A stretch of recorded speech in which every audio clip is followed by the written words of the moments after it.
So, namaskar doston, and I think this is the fifth lecture in the same sequence of X100 series, correct? Then what is that X100 series? It is some 100 best tips that you require for your mains answer writing practice ना। चलिए, सो आज ही हम केवल बात करेंगे agenda हमारा क्या है। मेरा नाम है अंकित पोरवाल। अगर आप जानते हैं तो अच्छा है, नहीं भी जानते तो कोई बात नहीं, क्योंकि ये चीजें जो होने वाली हैं बहुत ज्यादा जानना जरूरी है। ठीक है, मेरे बारे में कोई फर्स्ट लेक्चर में आप देख लेना, क्या इंट्रोडक्शन है, मैं क्या हूँ, कितने एग्जाम्स क्वालिफाई करें, मेरे को क्या एक्सपीरियंस है, मैं कहाँ काम करता हूँ, वो सेकेंडरी थिंग्स हैं। ठीक है, 2 डिग्री थिंग्स हैं। 1 डिग्री थिंग ये है अपना ये काम करना। ठीक है, कि ये चीजें जो हम पढ़ने वाले हैं। ठीक है, तो आज का एजेंडा क्या है? Suppose first of all let us discuss the agenda of this lecture. Agenda अपना ये है कि मैंने आपके लिए बहुत सारे कुछ ये डायग्राम्स निकाले हैं। इसकी पीडीएफ आप लोग चैनल पे यूट्यूब टेलीग्राम चैनल पे देख ही चुके होंगे, है ना। इस चैनल पे आप जाके देख सकते हो, सर्च कर लेना @x_IAS, वहां पे आपको ये पीडीएफ मिल जाएगी। ठीक है। तो इसमें मैं आपको क्या बताने वाला हूँ, कुछ ऐसे डायग्राम्स बताने वाला हूँ, नॉट एग्जैक्टली डायग्राम्स बट वो टेम्पलेट्स हैं। मेरी नजर में तो टेम्पलेट है। अब ये टेम्पलेट क्या है? With the help of these templates you will understand how to invent your own diagram according to the demand of the question in the UPSC mains examination. Getting my point? The thing is, generally हम लोग क्या करते हैं कि diagrams रटते हैं। Diagrams हम लोग मगअप करते हैं कि भाई ये डायग्राम इसका हो गया, ये टॉपिक का हो गया। ऐसे तो हमारे 500 टॉपिक है, हम 500 डायग्राम रटेंगे। If we get some templates and that are universal template, कि कहीं भी आ जाए मैं अपने मन से डायग्राम इन्वेंट कर दूंगा, ऑन स्पॉट डायग्राम इन्वेंशन। इसका मतलब क्या है कि मैंने आपको कोई टॉपिक दिया, आप खड़े खड़े चाय पी रहे हो, चाय की रेडी पे खड़े हो, आप बता दोगे कि मैं इस पे ये डायग्राम बनाऊंगा। ठीक है, so these are not any topic specific diagram, rather explained through some example, obviously in the given sample template. Hence these can fit in any topic as per the demand. मतलब कि कोई भी मैंने जो आपको टेम्पलेट दिया है वो किसी एग्जाम्पल्स उससे जो मैं समझा रहा हूं उससे नहीं है केवल कि वही उसका डायग्राम, नहीं, उसको आप कहीं भी फिट कर सकते हो। कैसे, मैं अभी आपको बताऊंगा। ठीक है, पीडीएफ पढ़ के केवल काम नहीं चलेगा कि आप जल्दी से देख लो, आपको समझना पड़ेगा, इंटरनलाइज करना पड़ेगा। ऐसे नहीं कि हो गया बस देख लिया, एग्जाम में नहीं बनेगा।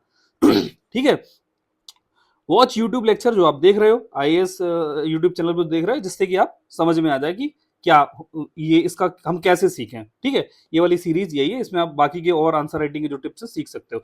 ये जो टॉपिक वाइज डायग्राम्स हैं जो मैं बता रहा हूं, पर टॉपिक 1 डायग्राम, बेस्ट डायग्राम।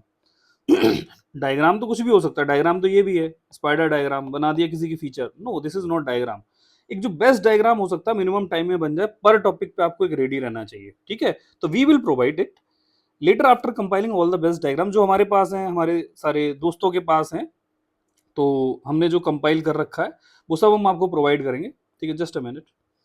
हाँ, तो हम सारे वो प्रोवाइड करेंगे और वो टेलीग्राम चैनल पे आ जाएंगे। वो टेलीग्राम चैनल कौन सा है, इसको टेलीग्राम में सर्च कर दो, x_IAS, आपको पीडीएफ मिल जाएगी। चलिए, ज्यादा कुछ एक्स्ट्रा इन्फॉर्मेशन के बजाय हम लोग शुरुआत करते हैं कि पढ़ना। ठीक है, कि डायग्राम से पहले सीखते हैं। देखो, पहला डायग्राम अपना क्या है, सोशल, जैसे कोई भी कहीं पे भी ना, ये चीज आप समझो, इफेक्ट्स ऑफ एनीथिंग अगर कहीं दिख रहा है आपको, ठीक है, और जो पॉजिटिव इफेक्ट भी दिखाने और नेगेटिव इफेक्ट दिखाने आपको, आप जनरली क्या करोगे, कुछ ऐसा रैंडम डायग्राम बनाओगे ऐसे कि पॉजिटिव फीचर, नेगेटिव फीचर इसके, और ये बताओगे 3 पॉइंट लिखो, ये 3 पॉइंट लिखोगे नेगेटिव के और ये पॉजिटिव के, यहाँ पे हेडिंग देखो, बस हो गया। अरे आप इसको सिंप्लीफाई करके अगर कैसे भी अच्छे यूनिक वे में दे दो तो एग्जामिनर वो 0.5 देने की थोड़ा सोचेगा कि आपको दे दो कि आपके अंदर कलाकारी तो है ही, नॉलेज तो है ही, बट आपके पास कलाकारी भी, आप यूनिक सॉल्यूशन लेके आते हो। कल को आप एडमिनिस्ट्रेशन में जाओगे तो आपको अगर कोई सॉल्यूशन प्रॉब्लम दिखी ना, तो उसको आप यूनिक सॉल्यूशन लेके आओगे। ठीक है, तो इफेक्ट्स ऑफ एनीथिंग अगर दिखाओ, पॉजिटिव और निगेटिव इफेक्ट्स हैं, तो आप कैसे दिखा सकते हो? देखो, आप ऐसे एक लाइन खींचो, ये वाली। ठीक है, ये आपने बनाया ऐसे करके साइनोसोडल कर्व, अगर कोई इंजीनियरिंग साइड से है। ठीक है, और उसके पॉजिटिव फीचर जो बढ़ रहे हैं उस इफेक्ट से, और नेगेटिव फीचर का मतलब जो चीजें नीचे जा रही हैं। ठीक है, अब जैसे फॉर एग्जांपल मैंने जमींदारी सिस्टम बोला है, तो जमींदारी सिस्टम के इफेक्ट्स ऑन पीजेंट्री क्या होंगे? मैंने बोला जमींदारी सिस्टम को यहाँ पे लिखूंगा, जमींदारी सिस्टम इफेक्ट्स, उससे क्या हो रहा है, देखो एक सोशल इनइक्वालिटी बढ़ रही है। और बोल दूंगा यहाँ पे कि मतलब कि इनइक्वालिटी बढ़ रही है, ठीक है, सोशल इनइक्वालिटी बढ़ रही है, और बोल दूंगा कि हैरेसमेंट बढ़ रहा है, रेंट बढ़ रहा है, टेन्योर बढ़ रहा है। और डाउन क्या हो रहा है उससे, उनकी देखो सेल्फ रिस्पेक्ट डाउन हो रही है बोल दो, ठीक है, और जो लैंड ओनिंग राइट्स है वो डाउन हो रहे हैं उनके, ठीक है। फार्मिंग ऑटोनॉमी, मतलब कि आपने जमींदारी सिस्टम से मान लो त्रिखटिया सिस्टम आपने मॉडर्न हिस्ट्री में पढ़ा होगा कि केवल इंडिगो का कल्टीवेशन करोगे, वरना 3/20 था जो भी था ना, उसका आपका जो शेयर काट लिया जाएगा। तो आप ऐसे बना दो, तो जमींदारी सिस्टम का आपने एक छोटे से यूनिक डायग्राम दिखा दिया कि इससे पॉजिटिव चीजें क्या हुई, है ना, और उसी के साथ साथ निगेटिव चीजें भी क्या हुई। आप समझ रहे हो ना। तो इसको ऐसे बनाना सीखो, आप मन में आप मन में सोचो और किस चीज में बना सकते हो, मेरे को कमेंट करके बताओ, बताया करो यार, ये चीजें मेरा कोई फायदा नहीं है, आपका फायदा है। मेरे को ऐसा नहीं है कि यूट्यूब पे कमेंट कर दो तो मुझे पैसे मिलने वाले, कुछ नहीं है यार, ये धर्मदान के काम चल रहा है अभी तो फिलहाल।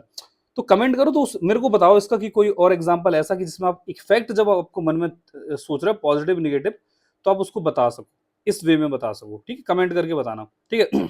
अब दूसरा टॉपिक ये है कि कहीं पे कन्वर्ज हो रहा है, कन्वर्जिंग इफेक्ट ऑफ 3 डायमेंशन या 4 डायमेंशन, कुछ भी कर लो, उन चीजों का क्या हो रहा है, वो कन्वर्ज होकर कोई एक चीज पे लैंड कर रहे हैं, ठीक है। तो मैंने क्या करा, ऐसे 2 बॉक्स बनाए, बनाने को तो हम कुछ भी कर सकते हैं, लेकिन हम वो 0.5 और लेना चाहते हैं ना आंसर में, जिससे हम सबसे आगे हों यार। 0.5 की कीमत बहुत ज्यादा होती है मेंस में, मैं बता रहा हूँ। 0.5 करते करते ना आपके 80 नंबर बढ़ जाएंगे हर क्वेश्चन में, अगर आप 0.5 बढ़ाओगे। मैथमेटिक्स समझ लेना क्यों बोल रहा हूँ, कितने नंबर ऑफ क्वेश्चन होते हैं अपने, ठीक है। जैसे कि अब जैसे मैं ओल्ड एज के बारे में लोगों की बात कर रहा हूँ, चाइल्ड इशूज के बारे में बात कर रहा हूँ, चलो मैं ओल्ड एज के बारे में बात करूंगा, तो मैं बोलूंगा कि ओल्ड एज, हाँ ओल्ड एज वल्नरेबिलिटी, मैं चलो हेडिंग डाल रहा हूँ, अपने मन से ही डाल रहा हूँ, वल्नरेबिलिटी, ठीक है, मैं डाल दिया यहाँ पे ओल्ड एज। अब इसमें क्या क्या हो सकता है देखो, यहां पे मैं लिखूंगा इमोशनल आइसोलेशन, ठीक है, ब्रैकेट में लिख सकता हूं due to spousal death. Spousal death means मतलब ओल्ड एज में कोई ना कोई एक की तो डेथ हो ही जाती है ना 80s के आसपास, तो वो अकेला बन गया आदमी, ठीक है। मैं छोटा सा बॉक्स बना मैं केवल इतना लिखूंगा इसके अंदर। दूसरा इसमें लिखूंगा weak physique, physique means body, ठीक है, या हेल्थ कंडीशन, ठीक है। और तीसरा फाइनेंशियल डिपेंडेंसी ऑन किड्स, या जो भी है उनके चिल्ड्रन, चिल्ड्रन कर दूंगा। तो मतलब कि उनको पैसों के लिए भी चिल्ड्रन पे डिपेंड करना पड़ेगा। वीक हेल्थ है, चल फिर नहीं सकते, इंप्लॉयमेंटेबिलिटी जीरो, इंप्लॉयबिलिटी जीरो हो जाएगी उनकी, है ना। और इस स्पाउसल डेथ की वजह से उनका ना ये इमोशनल आइसोलेशन भी रहता है, ठीक। तो इससे क्या हो जाए, ओल्ड एज, ओल्ड जो ओल्ड एज है वो वल्नरेबल हो जाती है, तो हम बोल देंगे ओल्ड एज वल्नरेबल्स। वल्नरेबल्स एक टॉपिक है आपका, बताओ कौन से GS 1 2 3 4 में। तो आप देखो मैंने क्या किया, इसको कर दिया, देखो एक डायग्राम यूनिक बन गया ना अपना। ऐसे में चाइल्ड के ऊपर लिख दूंगा, देखो चाइल्ड को मैंने, मेरे को पता है कि बहुत सारी चीजें एक चीज पे कन्वर्ज हो रही है और उनको वल्नरेबल बना रही है, कुछ ना कुछ उसका आउटकम आ रहा है। मैं इंडिया पाकिस्तान में भी इसको रिलेट कर दूंगा, कश्मीर के मुद्दे में बोल दूंगा, यहाँ पे कश्मीरियत लिख दूंगा, और यहाँ पे बोल दूंगा कि सेंसेशनलाइजेशन बाय द ये सेपरेटिस्ट मूवमेंट, और मैं बोल दूंगा कि स्टेट स्पॉन्सर्ड टेररिज्म, इससे मैं बोल दूंगा कि कश्मीर इशू। हो गया ना, तीनों चीजें एक पे कन्वर्ज कर रही हैं। तो मैं यूनिवर्सली आपको बता रहा हूँ कि दिस कैन हैपन। चाइल्ड में बोल दूंगा कि चाइल्ड जो होता है ना, चाइल्ड के बारे में इश्यूज बता दूंगा 3, कि भाई वो भी डिपेंडेंट रहते हैं, फिजिकली और मेंटली दोनों वीक रहते हैं, यहाँ पे लिख दूंगा, और एक और कुछ लिख दूंगा, ठीक है, कि वो अपोज नहीं कर सकते, डिपेंडेंसी उनकी माँ बाप पे, ऐसे करके मैं कर दूंगा।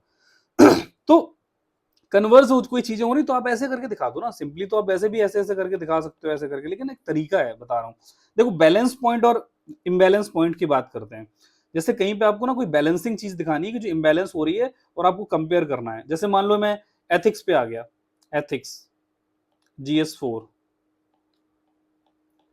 GS 4, मैंने एक छोटू सा ऐसा डायग्राम बनाया बैलेंस का ये, और मैंने बोला कि अगर ऐसा है कि अगर मैं हाईली ऑब्जेक्टिव फैशन में करूं, objectivity is a topic in your GS 4, right.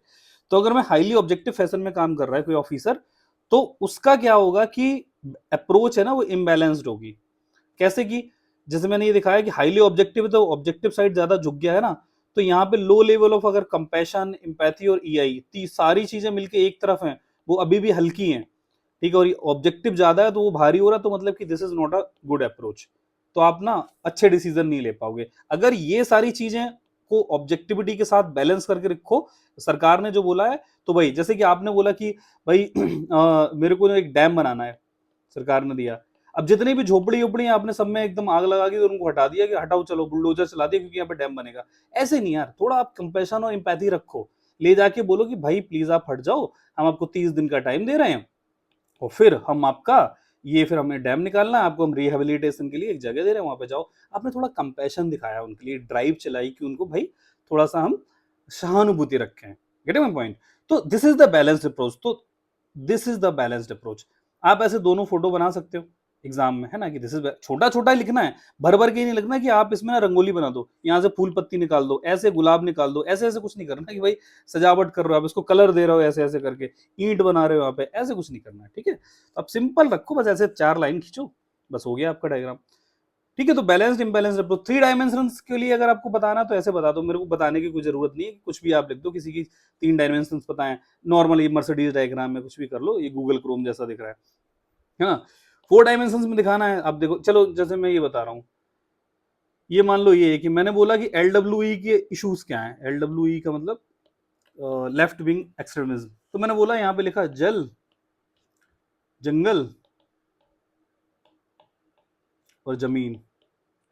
बस एग्जामिनर इतना पढ़ेगा ना, उसको समझ में आ जाए क्या कह रहे हो आप। इससे आप एरो निकाल के लिखा दो कि जल का मतलब होता है कि कंट्रोल ओवर रिसोर्सेस, मतलब कि जो नक्सलाइट्स है ना, उनके रिसोर्सेज जो एरिया है, मान लो जैसे पातालगढ़ी मूवमेंट चला था, है ना, छत्तीसगढ़ साइड जो भी है एरिया, उड़ीसा साइड, तो उनके जो रिसोर्सेज मतलब जल, वहां पे आप डैम बना रहे हो और उसका पैसा उनको दे नहीं रहे हो, उनको उनका कोई डेवलपमेंट नहीं कर रहे हो, तो उनके रिसोर्सेज मीन जल, है ना, वो कर रहे हो। जल के और भी मतलब निकाल सकते हो, जमीन मतलब कि उनका लैंड आप ऑक्यूपाई कर रहे हो। ऐसे ही जल जंगल मतलब कि जो फॉरेस्ट प्रोड्यूस है, माइनर फॉरेस्ट प्रोड्यूस, एमएफपी, ये भी आप हथियार ले रहे हो, फॉरेस्ट राइट उनके छीन ले रहे हो, तो फिर वो विद्रोह तो करेंगे ना, they will make a drive कि आपको अपोजिशन किया जाए, तो इसीलिए तो ये सब नक्सलाइट है। तो अब छोटा छोटा लिख के आप बात अपनी कह के चले गए। ऐसे छोटी छोटी देखो यार, 3 चीजें लिखनी है, आप 3 पॉइंट में भी लिख सकते हो, है ना। तो बात वही है ना कि आप ये तो एक जो छोला कुलचा खाने जा रहे हो ना, आप एक जो 4 व्हीलर का रेडी लगी होती है ना, उस पर भी खा लो 60 रुपीज में, और वही छोला कुलचा आप ना हल्दीराम में खाने जाओ दिल्ली में, ठीक है, उसका आप 250 पे करके आओ। बात तो वही है कि छोला कुलचा ही है, but what is the difference? हो सकता है इसका भी टेस्ट अच्छा हो, बट एक रिप्रेजेंटेशन जो होता है ना, जो देखने में अच्छा लगे, उसकी कुछ ना कुछ तो फेस वैल्यू होती है। तो this is the face value. 3 point आप वैसे भी लिख सकते हो, नो इशू, बट आपको एक रिप्रेजेंट करने का एक तरीका पता होना चाहिए, अपनी बात कहने का तरीका आना चाहिए। ठीक है, तो आप 4 पॉइंटर में ऐसे लिख दो, यहाँ पे लिख दो, 2-3 पॉइंट यहाँ लिख दो, या ऑप्शनल में भी आप कर सकते हो, अगर आपका सोशलॉजी, पीएसआईआर कुछ भी है आप कर सकते हो। प्रियम्बल लिख दो, प्रियम्बल के 4 पॉइंट यहाँ पे लिख दो। Preamble ensures fraternity, equality, liberty, और क्या होता है जो भी है, इक्वलिटी जो भी है, ट्रिनिटी जो भी होती है अपनी, ऐसे करते चले आओ। 4 डायमेंशन में ये कर दो। ठीक है, अब पिलर्स, जो फाउंडेशन पिलर किसी की चीज की बेसिक चीजें आपको पता है, देखो जैसे प्रीएम्बल ही आ गया, कॉन्स्टिट्यूशन की फाउंडेशनल वैल्यू बता दो। ठीक है, जैसे कॉर्पोरेट गवर्नेंस हम पढ़ते हैं एथिक्स में, जीएस 4 में आपका एक टॉपिक है। अब मान लो आपको बोलना है कि foundational pillars of corporate governance, लिख दो यहाँ पे कि आप एथिकल गवर्नेंस होना चाहिए, मतलब कि शेयर्स जो है, शेयर होल्डर्स हैं, उनको राइट देना चाहिए, ट्रांसपेरेंसी होनी चाहिए। यहाँ पे आप बोल दो कि उसको सरकार को ना कॉर्पोरेट टैक्स टाइमली देना चाहिए, लीगलिटी, टैक्स इवेजन नहीं करना चाहिए, इरोजन नहीं करना चाहिए, लीगलिटी मेंटेन करे। लीगलिटी मतलब कि लीगल चीजों को ना थोड़ा अपोज ना करे, इन्वायरमेंटल एथिक्स फॉलो करे। छोटा छोटा लिख के ना, बात वही हम कह रहे हैं अपनी, लेकिन तरीका अलग है। ठीक है, मेकअप कर रहे हैं हम, मेकअप कर रहे हैं जिससे कि उसकी फोटोज अच्छी आए, समझ रहे हो ना, मेकअप जरूरी होता है कभी कभी। टाइमलाइन और क्रोनोलॉजी, भाई हम हिस्ट्री, जैसे हिस्ट्री के हैं, वर्ल्ड हिस्ट्री है या इंटरनेशनल रिलेशंस है, हिस्ट्री की बात कर रहे हैं, चलो ठीक है। हमने क्या करा, कोई इवेंट्स हुई हैं, हमें पता है कि भाई चलो कोई भी इवेंट ले लो, चलो ठीक है, मैं बोल रहा हूँ आईआर की बात करता हूँ कि मैंने बहुत सारे टॉपर्स के नोट्स में भी देखा है, सब जगह देखा। चलो मान लो मैं इंडिया जापान की बात कर रहा हूँ, इंडिया जापान के रिलेशन, इंडिया यूएस के रिलेशन, चलो देख लो ये लिखा है। ठीक है, इंडिया जापान के रिलेशंस के बारे में बोला मैंने, 1996 में बोला, देखा कि इवेंट 1 हुई होगी, मान लो कि नो डिफरेंसेस। ठीक है, फिर यहाँ पे बोले कि डिफरेंसेस स्टार्टेड। ठीक है, और हमने कुछ इंडिया यूएस के साथ किया तो बहुत समिट लेवल हुई, फिर यहाँ पे डिफरेंसेस नॉर्मलाइज्ड। आप ऐसी इवेंट्स कोई भी, आप गांधीयन एरा में चल रहे हो, मॉडर्न हिस्ट्री में आपने 4 ऐसे ऐसे करे और आपने बोला कि 19, नीचे आपने वो एज वो लगा, मतलब कि टाइम पीरियड डाला 1915 गांधी केम, 1919 जलियांवाला, 1920 आपने बोल दिया कि एनसीएम, एनसीएम लिख दो समझ जाएगा, 1930 लिख दिया आपने सीडीएम। आप इतनी लंबी कहानी क्यों लिख रहे हो? वैसे आप ऐसे छोटू सा बना दो ना, लीनियर फैशन में बता दो कि हाँ इवेंट्स हैं और टाइम इंक्रीज कर रहा है इस साइड की तरफ, है ना? तो आप बना सकते हो आप ऐसे कोई इसमें बुराई नहीं है कि आप बना नहीं सकते हो। मेरी बात समझ में आ रही है? चलिए ये हो गया अपना क्या, टाइमलाइन और क्रोनोलॉजी। अब जैसे स्पोक्स मॉडल और ये hub and spoke, cloud, benzene ring type का, ये छह अगर पैरामीटर बताना है ऐसे बता दो, बहुत ज्यादा कुछ बताने की जरूरत नहीं। क्लाउड ये सब लोग बनाते ही हैं, ठीक है, for explaining features of anything, सब बनाते हैं, इसको मैं क्या ही समझाऊं। अब देखो कोई कंस्ट्रेंट्स अगर किसी के बताने हैं, मैं बोल रहा हूँ इसको एक आप काम करना, अगर इसी प्रिंट आउट को बनाना तो बना लो, अगर आप लेक्चर देख रहे हो तो कुछ नोट्स छोटे से बना लेना, मैं आपको दिखा देता कि मेरे रूम में कैसे चिपके हुए हैं। प्रिंट आउट लेके ना इसको पांच छह पेज होंगे ना, दे दो बलिदान दीवार के पेंट का, ठीक है। और और just a minute, just a minute.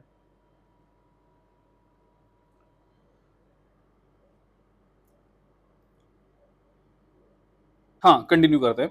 देखिए अगर आपको यार एक मिनट बस, मैं एक कॉल रिसीव, हाँ कंटिन्यू करते हैं। देखिए अभी मान लीजिए आप किसी को आपको कंस्ट्रेंट्स देना है, मैं ये बोल रहा था सॉरी, कि आप ये ना वॉल पे इसको चिपका दो, और डेली बेसिस पे ये आपको दिमाग में घूमते रहेंगे। जैसे आपको कभी याद है कि कंस्ट्रेंट्स, कंस्ट्रेंट्स अगर आपको कभी दिमाग में आए, अरे मेरे को तो कंस्ट्रेंट किसी के बताने हैं कि क्या चीज ऐसी है कि जो इसको ना पुल बैक कर रही है कि वो चीज ना हो, तो फिर आपको अपने मन से ही ऐसा डायग्राम दिमाग में आ जाएगा। मेरी बात समझो, ये ऐसा नहीं कि चलो मैं मन से बना लूंगा या बना लूंगी, एग्जाम में ऐसे नहीं आता है क्लिक, बहुत जनरल लिख के आओगे आप, बहुत जनरल लिख के आते हो यार, है ना? तो ये आदत में डालो, आप दीवार पे चिपका दो, पेंट हो जाने दो खराब यार, हम दोबारा 5,000 रुपए का देके करा लेंगे। चलो कंस्टेंट्स की बात करते हैं। कंस्टेंट्स का मतलब क्या होता है? देखिए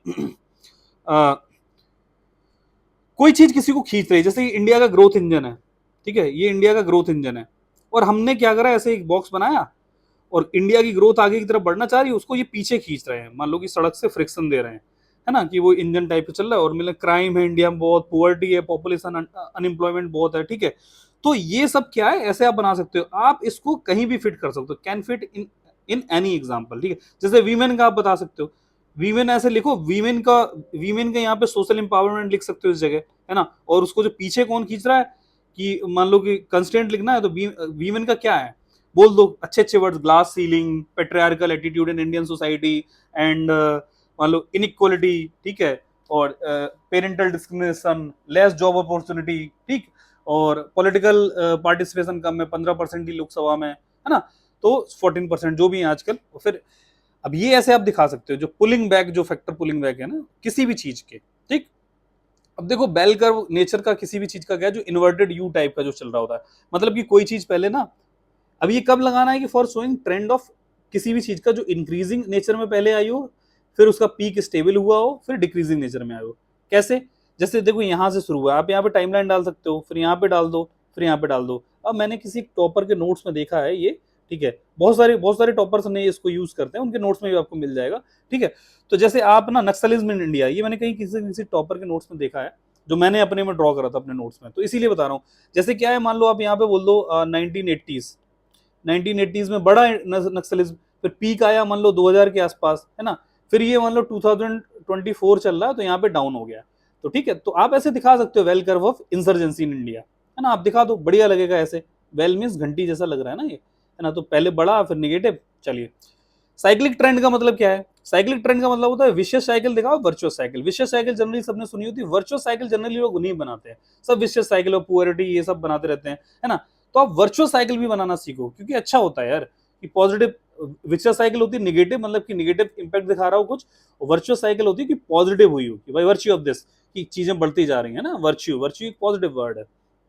तो जैसे कि फॉर एग्जांपल ये एनपीओ ऑफ बैंक्स है, आपको एनपीओ बैंक्स को फिट करना यहाँ पे आ सकता है।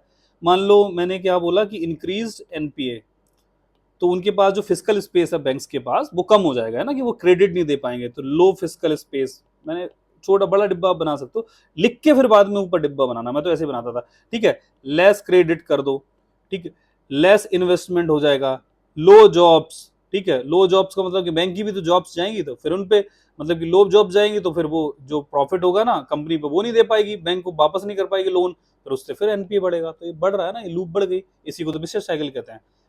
ट्रांसजेंडर के लिए लिख सकते हो, ट्रांसजेंडर ट्रांस, फिर उनको ना सोशल डिस्क्रिमिनेशन होता है, फिर जॉब्स नहीं मिलती हैं, जॉब्स नहीं मिलती हैं तो उनकी हेल्थ अच्छी नहीं होती, हेल्थ नहीं अच्छी होती, अनएम्प्लॉयमेंट उनका रहता है, और फिर वही साइकिल विशेष विशेष साइकिल बन गई। वर्चुअस साइकिल कैसे बनाओगे? एग्जाम्पल जैसे कि एक्सपोर्ट लेद ग्रेथ, ये मैंने कहीं ये भी कहीं देखा था, किसी ने कोट करा था, टॉपर ने, कि मतलब कि अपनी एक्सपोर्ट बढ़ा रहे हो आप अपना, तो एक्सपोर्ट से क्या हो जाता है कि आपके एक्सपोर्ट से एम्प्लॉयमेंट बढ़ेगा। मान लो पॉजिटिव कर रहे हो, एक्सपोर्ट बढ़ा आपका, ठीक है, तो कंपनीज की ग्रोथ होगी, ग्रोथ होगी तो एम्प्लॉयमेंट बढ़ेगा, एम्प्लॉयमेंट बढ़ेगा तो परचेजिंग पावर लोगों की बढ़ जाएगी, परचेजिंग पावर बढ़ेगी तो और डिमांड बढ़ेगी, डिमांड बढ़ेगी तो और कंपनीज को फायदा होगा, कंपनी फिर और एक्सपोर्ट करेगी। देखो घूम फिर के वहीं पे आ गए ना।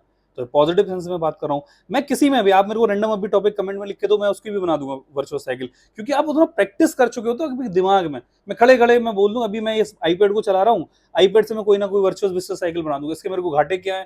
ठीक है, मैं ज्यादा टाइम दूंगा, ज्यादा आपको पढ़ाऊंगा, मेरी पर्सनल लाइफ खराब होगी, मेरे घर पे फोन नहीं कर पाऊंगा, मेरे ऑफिस में मेरे रिलेशंस बिगड़ेंगे, और फिर मेरा स्ट्रेस आएगा तो मैं आपको, मतलब कि आप समझ रहे हो ना, ऐसे कहानी बना सकता हूँ मैं कुछ भी। तो ये है, दिखाना जरूरी है, आपको दिखाना जरूरी है, ठीक है। बाकी का एक बार एक काम करो यार, आप लोग अभी कर ही रहे हो ना, तो बाकी और चीजें ये जब बताऊंगा ऐसी अच्छी अच्छी चीजें आप सीख जाओ, जिससे और मैं स्ट्रेंथ में आपको चीजें बता पाऊं।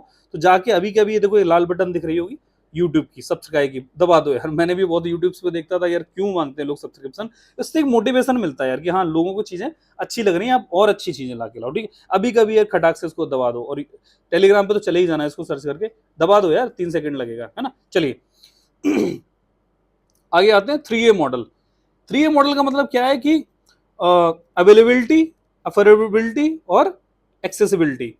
इसका मतलब क्या है? इसका मतलब ये है कि कहीं भी आपको ना, जहां पे अवेलेबिलिटी या किसी भी चीज की बात चल रही हो ना, और आपको दिख रहा है कि जनता तक ये चीजें नहीं पहुंच पा रही हैं, तो आप ये 3A मॉडल कहीं भी लगा दो, ऐसा करके डिजाइन बना के। जैसे मान लो मैं एनर्जी की बात कर रहा हूँ, पावर, पावर का मतलब क्या है कि पावर अवेलेबल तो है। अब जैसे पावर सेक्टर का इश्यूज बताऊं, कि पावर जो गांव गांव में अवेलेबिलिटी कराओ, अवेलेबल हो गई तो फिर क्या है, एफोर्डेबल भी कराओ। मैंने बोला कि सबके गांव में चलो पावर तो पहुंच गई, लेकिन मैं बोल रहा हूँ कि उसका per unit bill, per unit की जो बिजली मिलेगी आपको 150 रुपए की मिलेगी, 150 पर यूनिट, ठीक है, 150 रुपए पर यूनिट। कोई इलेक्ट्रिकल इंजीनियरिंग साइड से पढ़ा तो एक यूनिट का मतलब समझाओ, एक यूनिट का मतलब क्या होता है, जीके का क्वेश्चन है, वैसे मैं बता दे रहा हूँ, किलोवाट आर होता है, किलोवाट आर, है ना। तो 1 किलोवाट आर का बल, 1 यूनिट का आपको 150 रुपए ले रहा, तो भाई अवेलेबल तो है electricity, but is this affordable? No, it is not. तो दिस इज अनदर इशू, ठीक है। एक्सेसिबिलिटी, अब मान लो अफोर्डेबल तो है, मैं ले सकता हूँ 150 रुपये के हिसाब से, अवेलेबल भी है कि एनटीपीसी जो पावर प्लांट है उसके पास अवेलेबल भी है, लेकिन क्या एक्सेसिबल है? गांव तक लाइन ही नहीं गई इलेक्ट्रिसिटी की, तो दिस इज अनदर इशू, है ना। तो आप इसको बना के कल को एग्जाम में बना दो, आप आंसर के आधे पेज भी दे सकते हो, इसमें ऐसे ऐसे एरो लगा के आप लिख सकते हो कि this is the issue, this is the issue, this is the issue. तो कितना प्यारा लगेगा, आप समझ रहे हो ना, लिखना लेकिन कीवर्ड्स में ही, भावनाओं में ना बहना जाना, कीवर्ड्स में लिखना, जो मैं आपको डेली आंसर राइटिंग प्रैक्टिस में सिखा रहा हूँ कि कीवर्ड्स में कैसे लिखते हैं बड़ी से बड़ी चीज को। फिर पुराने लेक्चर जरा देखो जाके, आपको समझ में आ जाएगा, ठीक है। फ्लो ऑफ इवेंट्स, ये मुझे लगता है यार ये एक लेक्चर में हो नहीं पाएगा, ओके, नो नो नो, ये एक लेक्चर में नहीं हो पाएगा, ठीक है। हम इसको आधा ही करेंगे, अभी छोटा सा एक लेक्चर और लेके और डन कर देंगे ना, क्या इशू है ना। चलिए, फ्लो ऑफ इवेंट्स का मतलब क्या है? फ्लो ऑफ इवेंट्स जो आपको लग रहा है कि जैसे इसके बाद ये होता है, जैसे मनी लॉन्ड्रिंग में, मनी लॉन्ड्रिंग की होती है कोई 3 स्टेजेस, वो बताओगे कमेंट करके क्या क्या होती है, अगर आप जीएस में पढ़ रहे हो अभी तो, ठीक है। तो मान लो प्लेसिंग करके कुछ होती है, फिर मैं भूल गया, अभी मेरे को याद है PIL होता है, मेरा कुछ याद आ रहा है, ठीक है। तो वो करो, फिर वो करो, वो छोटे छोटे बॉक्स बना दो, क्या ही दिक्कत है। ये फ्लो ऑफ इवेंट्स कर दिया, है ना। वेन डायग्राम, वेन डायग्राम कैसे बनाते हैं? जैसे गवर्नेंस की बात चल रही है, हमें पता है ई गवर्नेंस को मान लो चलो मैं बताना है, आप कहीं भी दो चीजों के एक यूनिक चीज मिलके जब बन रही हो, दो चीजों से यूनिक चीज मिलके बन रही हो, जब A+B=कुछ C हो रहा हो, ठीक है, तो उसको आप बोल सकते हो कि यहाँ पे ये वाला मैं इंटरसेक्शन वाला डायग्राम है। जैसे चलो अभी मेरे को क्लिक किया आपने, इकोलॉजिकल, यार वो क्या होता है जो बाउंड्री पे बनता है, एज इफेक्ट से होता है, मैं नाम बोल रहा हूँ। हाँ, तो मान लो जैसे मरीन मरीन सिस्टम है और यहाँ पे ये मान लो टेरेस्ट्रियल इकोसिस्टम है, तो बीच की जो जगह होती है इसको मेरे को अभी जस्ट नाम याद नहीं आ रहा कि एज इफेक्ट होता है, जहाँ पे अच्छी अच्छी चीजें बहुत ज्यादा बायोडाइवर्सिटी बढ़ जाती है, तो उसमें भी आप ये बना सकते हो इकोलॉजी। कोई कमेंट करके बताना, मैं जस्ट नाम भूल गया हूँ उसका, ठीक है, जहाँ पे बहुत हाई डाइवर्सिटी हो जाती है, ठीक। तो हाँ, अब ऐसे जैसे मैंने ई गवर्नेंस का बोला, ई गवर्नेंस का मतलब टेक्नोलॉजी ले लो और एक तरफ गवर्नेंस ले लो, तो ये अगर गवर्नेंस है और ये टेक्नोलॉजी है, तो बीच की चीज इनको मिला के क्या बन गई, e governance. Gate my point, ठीक है। तो ये हो गया आपका ये। तो अभी हम यहाँ पे इसको रोकते हैं, ठीक है, ये फंड एंड फंक्शन रिलीज से पढ़ा, चलो ये तो उसी का ही पार्ट का ही है, चलो देख लेते। जैसे पीआरआई सिस्टम होता है ना, पीआरआई सिस्टम को अगर इफेक्टिव बनाना, तो देखो उनको फंक्शंस उनको पहले डिफाइन करो। ग्राम सभा आपको पता है ना, आर्टिकल्स आपको रटे ही होंगे ये, ठीक है। ग्राम सभा के फंक्शन डिफाइन कर दो, उनको फंड्स दे दो, और फंक्शनरीज का जो रोल्स है वो भी अच्छा कर दो। इन तीनों का जो इंटरसेक्शन हो जाएगा ना, तो वो बताएगा कि इफेक्टिव पंचायती राज इंस्टीट्यूशन है ना। अब जैसे ये क्या है, डिजास्टर रिस्क रिडक्शन आपको करना है ना, तो उसमें क्या करोगा कि आप मान लो एनडीएमए के जो गाइडलाइंस हैं, नेशनल डिजास्टर मैनेजमेंट अथॉरिटी, और ये सीबीडीएम का मतलब होता है कम्युनिटी बेस्ड डिजास्टर मैनेजमेंट। तो मान लो जनता भी कर रही है, लोग भी खड़े होकर डिजास्टर मैनेजमेंट कर रहे हैं कि भाई बाढ़ आ गई तो ये नहीं कि हम तो लेटे रहेंगे अपने चारपाई पे लेटे रहेंगे, मैं तैरने लगूंगा पानी में जब तक सरकार मैंने उठाने नहीं है। क्यों? क्योंकि डीएम एक्ट के तहत सरकार की जिम्मेदारी है कि वो हमें बचाएगी। ऐसे थोड़ा ना होता है कि हम डूबते रहेंगे भाई, ठीक है। तो ऐसा नहीं है कि जनता को, दूसरों की जनता की सेवा करने, कम्युनिटी बेस्ड डिजास्टर मैनेजमेंट ये भी होना चाहिए। तो ये हो जाए और एनडीएमए की गाइडलाइंस भी फॉलो कर दे सरकार, तो ये जो बीच की चीज है ना, तो बढ़िया है, डिजास्टर रिस्क रिडक्शन अच्छा हो जाएगा, है ना। तो ये देखने में अच्छे लग रहे हैं, है ना। चलिए, तो यहाँ पे छोड़ते हैं, कल अभी हम अगले लेक्चर में इससे पढ़ते हैं जो केसेस बेसिस। मान लो 15 तक पहुंच गए, हमें लगभग 30 करने हैं, तो बस मैं अगले लेक्चर में आपको 15 और बता दे रहा हूँ, 2-3 पेजेस बचे हैं, बस डन है। ठीक, चलिए मिलते हैं फिर अगले लेक्चर में। जाके आप इसको जरा सर्च कर लो, तब तक यहाँ पे आपको इसकी पीडीएफ मिल जाएगी XIS पे जो पड़ी हुई है, ठीक है। अभी 10 दिन पहले ही इसको चैनल को खोला गया, ठीक ठाक सब्सक्राइबर हो गए 10 दिन में, तो आप इसको जरा सर्च कर लो टेलीग्राम पे X_IES, वहां पे इसको पीडीएफ मिल जाएगी, ठीक है। मिलते हैं नेक्स्ट लेक्चर में। Thank you for